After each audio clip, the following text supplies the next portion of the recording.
Hi guys, कैसे हैं आप सब। उम्मीद है कि आप सभी खुश होंगे, मस्त होंगे। तो आज हम बीएड सेकेंड ईयर का फाइल है, प्रोजेक्ट फाइल एक्शन रिसर्च, उसके बारे में बताने जा रहे हैं। Action research B Ed programme second year के अंतर्गत आता है और इसमें एक बच्चे पर हमें एक्सपेरिमेंट करना पड़ता है कि कोई बच्चा अपना वर्क टाइमली क्यों नहीं कर रहा है। यही सब मेंशन इसमें किया जाता है। यदि आप हमारे चैनल पर नए हैं तो हमारे चैनल को लाइक करें, शेयर करें एंड सब्सक्राइब करें। और यदि आपको बीएड से रिलेटेड कोई भी प्रॉब्लम है तो आप कमेंट बॉक्स में ज़रूर बताएं। यह है क्रियात्मक एक्शन रिसर्च। एक्शन रिसर्च जब हम लास्ट पैराग्राफ में देखेंगे तो हम पाएंगे कि इसमें विभिन्न समस्याएं होती है, जैसे कि बच्चे की वो डेली प्रतिदिन अपनी प्रार्थना के समय नहीं पहुंचता, या फिर किसी कार्य को, अपने गृह कार्य को जो टीचर्स द्वारा दिए गए हुए होते हैं उन्हें टाइमली करके नहीं लाता। बहुत सारी समस्याएं बच्चों के पढ़ते समय आती है। किसी भी एक समस्या पर हमें ये फाइल, प्रोजेक्ट फाइल बनानी होती है। आप इस लास्ट पैरे से कोई भी एक टॉपिक ले सकती है, जैसे कि मैंने लिया हुआ है कि छात्रों का समय से कार्य न करना। इसमें बताया गया है कि हम समस्या को कैसे पहचानेंगे, वह क्यों नहीं आ रहा है, क्या उस पर अतिरिक्त दबाव है, इन सब को इसमें बताया गया है। आप एक बच्चे पर भी कर सकते हैं और आप क्लास के सभी बच्चों पर भी कर सकते हैं, जैसा कि मैंने एक बच्चे पर की है। सबसे पहले अनुसंधान का शीर्षक हम क्या टॉपिक है हमारे इसका। मेरा टॉपिक है छात्रों द्वारा गृह कार्य पूरा करके ना लाना। फिर हम लिख देंगे यहाँ पे कॉलेज का, स्कूल का नाम जो हमने लिया है, जिसका वो बच्चा है। इस बच्चा कौन सी क्लास में है। सामाजिक विज्ञान की प्रशिक्षु की अध्यापिका ने बनाया है।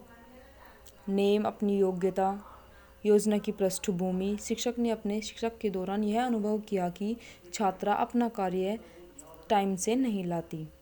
जैसे क्यों क्यों कर रहे हैं हम, ये जो रिसर्च है हम क्यों कर रहे हैं, इसके कुछ ऑब्जेक्टिव हो गए। ये ऑब्जेक्टिव है छात्रों में गृह कार्य को करने की प्रवृत्ति उत्पन्न करना, छात्रों को गृह कार्य के महत्व से अवगत कराना, एवं सामाजिक विज्ञान या अन्य विषय की गृह कार्य पूर्ण करने से उसके ज्ञान एवं लेखन में वृद्धि होगी और इसका प्रत्यक्ष प्रभाव उसके एग्जाम पर पड़ेगा। फिर है विद्यालय के लिए अनुसंधान का महत्व। विद्यालय के लिए क्यों इम्पोर्टेंट है, क्योंकि यह इसका डायरेक्टली इफेक्ट हमारे एग्जामिनेशन पर पड़ेगा। फिर समस्या कथन, क्या क्या समस्या है, उसका क्षेत्र, समस्या का विशिष्ट स्वरूप,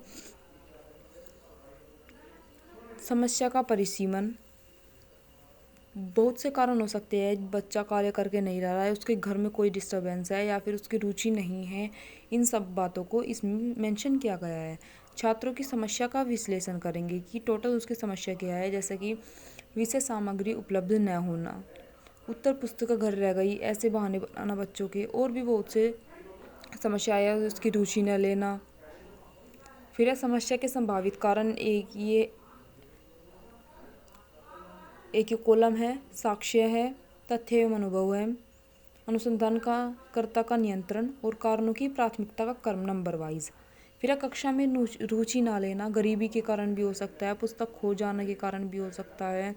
विशेष टिप्पणी, इसमें क्या है कि उपरोक्त माध्यमों से खोज करने में पता चलता है कि छात्र विभिन्न कारणों के कारण गृह कार्य नहीं कर पाता।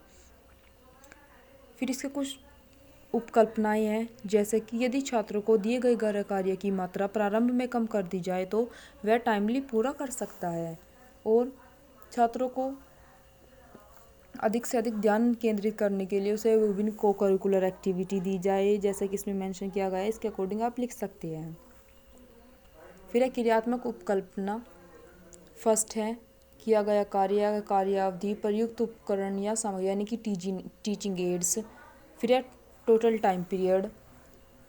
तो ये उपकल्पनाएं 5 है, 1 2 3।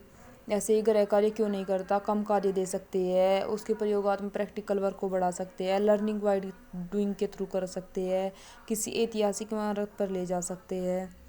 तो ये आपके अकॉर्डिंग ये क्या है।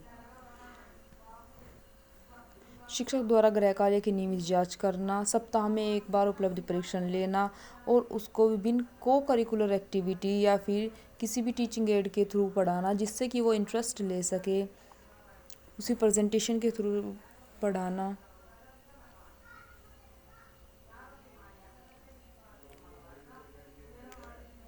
फिर क्रियात्मक उपकल्पना 4 और 5। फिर आंकड़ों का संग्रहण, हमने ये आंकड़े कहाँ से इकट्ठे किए, जैसे कि हम पेरेंट्स से कर सकते हैं, उसके जो सहपाठी है क्लासमेट्स हैं उनसे कर सकते हैं, क्लास में अध्यापक से कर सकते हैं, निरीक्षण से कर सकते हैं। आंकड़ों का विश्लेषण, प्रत्येक समस्या के विभिन्न भागों में बांटकर आंकड़ों का विश्लेषण किया गया तथा विचार विमर्श से उसके समाधान को खोजकर उचित प्रयास किए गए। फिर उसका परिणाम क्या हुआ, लगभग 2 माह के प्रयासों से छात्रा के गृह कार्य की स्थिति में परिवर्तन देखने को मिला और इसका यदि हम बात करें एक्शन रिसर्च का मीन्स इसका प्रत्यक्ष प्रभाव हमारा परिणाम में पड़ेगा। फिर हम मूल्यांकन, इवेल्युएशन क्या हुआ, अनुसंधान के मूल्यांकन का आधार छात्रा के प्रतिदिन के गृह कार्य को करना है। इससे छात्रा अपना कार्य समय से कर सकेगी तथा शिक्षक पर अतिरिक्त तनाव नहीं होगा। योजना के क्रियान्वयन के बाद छात्रा ने गृह कार्य समय से करना प्रारंभ किया एवं इसका प्रभाव परीक्षा परिणाम पर भी पड़ा। इसका कंक्लूजन क्या लग रहा है या फिर सजेशन क्या हो सकते हैं, प्रयोग के दौरान किए गए प्रयास को विद्यालय के नियमित कार्यक्रम में शामिल किया जाना चाहिए जिससे छात्र अपने कार्य को प्रतिदिन कर सके। अनुसंधानकर्ता की टिप्पणी, छात्रों को गृह कार्य के लिए प्रेरित करने के लिए कक्षा में विभिन्न शिक्षक सहायक सामग्री, पाठ्य सहगामी क्रियाएं एवं विषय को रुचिकर बनाने के लिए शिक्षक को प्रयास करने चाहिए जिससे छात्रा रुचि ले सके, तत्पश्चात वह कार्य कर सकेगी। Thank you very much.